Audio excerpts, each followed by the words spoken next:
Hi, Mark. I'm Alice, and my student number is 48, and I am a junior. I'm going to read Margaret Heffernan, The Dangers of Willful Blindness.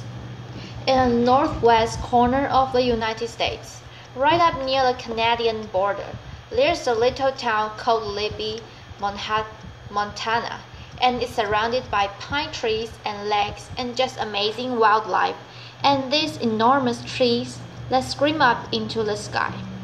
And in there is a little town called Libby, which I visited, which feels kind of lonely, a little isolated. And in Libby, Montana, there's a rather unusual woman named Gayla Benefield. She always felt a little bit of an outsider, although she's been there almost all her life, a woman of Russian extraction. She told me when she went to school, she was the only girl who ever chose to do mechanical drawing. Later in life, she got a job going house to house reading utility meters, gas meters, electricity meters. And she was doing the work in the middle of the day. And one thing particularly caught her notice, which was in the middle of the day, she met a lot of men who were at home, middle-aged, late middle-aged, and a lot of them seemed to be on oxygen tanks. It struck her as strange.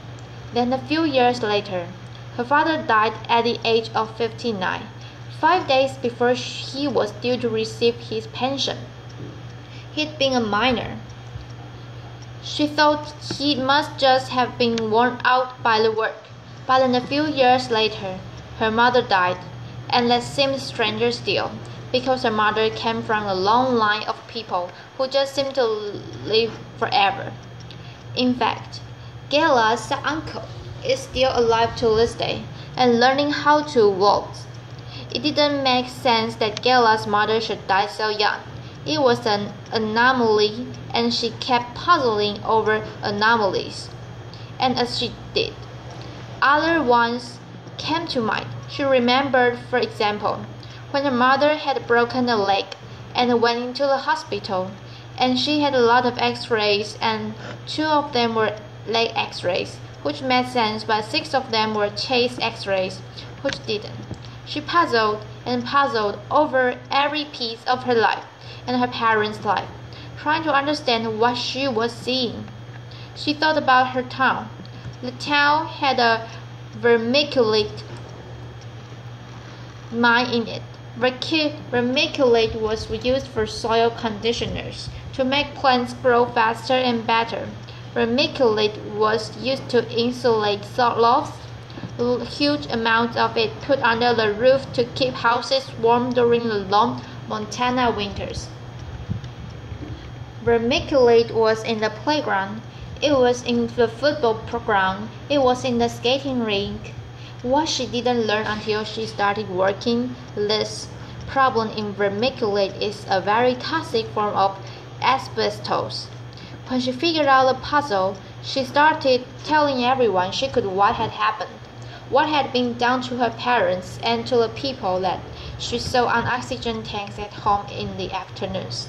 But she was really amazed. She thought, when everybody knows, they'll want to do something, but actually nobody wanted to know. In fact, she became so annoying as she kept insisting on telling the story to her neighbors, to her friends, to other people in the community. Eventually, a bunch of them got together and they made a bumper sticker, which they proudly displayed on their cars, which say, "Yes, I'm from Libby, Montana, and no, I don't have asbestosis." But Gally didn't stop. She kept doing research. The advent of the internet definitely helped her. She talked to anybody she could. She argued, and finally she struck lucky when a researcher came through town studying the history of mines in the area. And she told him her story. And at first, of course, like everyone, he didn't believe her, but he went back to Seattle and he did his own research, and he realized that she was right. So now she had an ally. Nevertheless, people still didn't want to know. They said things like, well, if it were really dangerous, someone would have told us. If that's really why everyone was dying, the doctors would have told us. Some of the guys used very heavy jobs said, I don't want to be a victim. I can't possibly be a victim. And anyway, every industry has its accidents. But still Gela went on, and finally she succeeded in getting a federal agency to come to town and to screen the inhabitants of the town. 15,000 people. And what they discovered was that the town had a mortality rate 80 times higher than anywhere in the United States. That was in 2002, and even at that moment, no one raised their hand to say, Gela, look in the playground where your grandchildren are playing. It's lined with vermiculite. This wasn't ignorance. It was willful blindness. Willful blindness is a legal concept, which means if there's information that you could know and you should know, but you somehow manage not to know, the law deems that you're willfully blind. You have chosen not to know. There's a lot of willful blindness around these days. You can see willful blindness in banks when thousands of people sold mortgages to people who couldn't afford them. You could see them in banks when interest rates were manipulated and everyone around knew what was going on, but everyone studiously ignored it. You can see willful blindness in the Catholic Church, where decades of child abuse were ignored. You could see willful blindness in the run-up to the Iraq War. Willful blindness exists on epic scales like those, and it also exists on very small scales in people's families, in people's homes and communities, and particularly in organizations and institutions. Companies that have been studied for willful blindness can be asked questions like, are there issues at work that people are afraid to raise? And when academics have done studies like this of corporations in the United States, what they find is that 85% of people say yes. 85% of people know there's a problem, but they won't say anything. And when I duplicated the research in Europe, asking all the same questions, I found exactly the same number. 85%, that's a lot of silence. It's a lot of blindness. And what's really interesting is that when I go to companies in Switzerland, they tell me there is a uniquely Swiss problem. And when I go to Germany, they say, oh yes, this is the German disease. And when I go to companies in England, they say, oh yeah, the British are really bad at this. And the truth is, this is a human problem.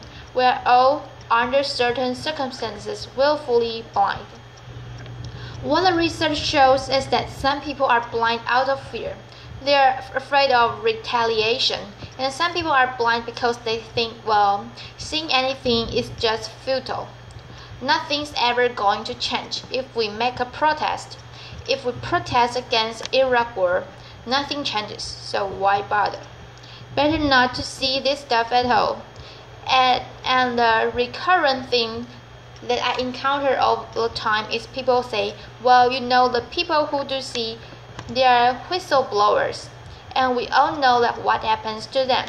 So there's this profound mythology around whistleblowers which says, first of all, they are all crazy, but what I've found going around the world and talking to whistleblowers is actually they are very loyal and quite often very conservative people. They are hugely dedicated to the institutions that they work for, and the reason that they speak up, the reason they insist on seeing, is because they care so much about the institution and want to keep it healthy. And the other thing that people often say about whistleblowers is, well, there's no point because you see what happens to them. They are crushed. Nobody would want to go through something like that. And yet when I talk to whistleblowers, the recurrent tone that I hear is pride. I think of Joe Darby. We all remember the photographies of Abu Ghraib, which so shocked the world and showed the kind of war that was being fought in Iraq. But I wonder who remembers Joe Darby, the very obedient, good soldier, who found those photographs and of handing them in.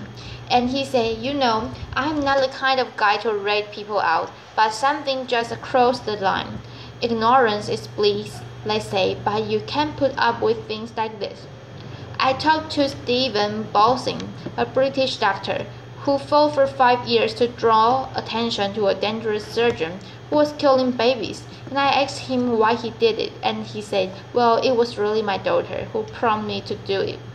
She came up to me one night, and she just said, 'Dad, you can't let the kids die.'" Or I think of Cynthia Thomas, a really loyal Army daughter and Army wife, who, as she saw her friends and relations coming back from the Iraq War, was so shocked by their mental condition and the refusal of the military to recognize and acknowledge post-traumatic stress syndrome that she set up a cafe in the middle of a military town to give them legal, psychological, and medical assistance. And she said to me, "You know, Margaret, I always used to say I didn't know what I wanted to be when I grow up. But I've found myself in this cause, and I'll never be the same. We all enjoy so many freedoms today. Hard-won freedoms. The freedom to write and publish without fear of censorship. A freedom that wasn't here the last time I came to Hungary. A freedom to vote, which women in particular had to fight so hard for. The freedom for people to different ethnicities and cultures and sexual orientation to live the way they want. But freedom doesn't exist if you don't use it. And what whistleblowers do and what people like Gala Benefield do is they use the freedom that they have. And what they are very prepared to do is recognize that yes, this is going to be an argument, and yes, I'm going to have a lot of rows with my neighbors and my colleagues and my friends. But I'm going to become very good at this conflict. I'm going to take on the naysayers because they make my argument better and stronger. I can collaborate with my opponents to become better at what I do. These are people of immense persistence, incredible patience, and an absolute determination not to be blind and not to be silent.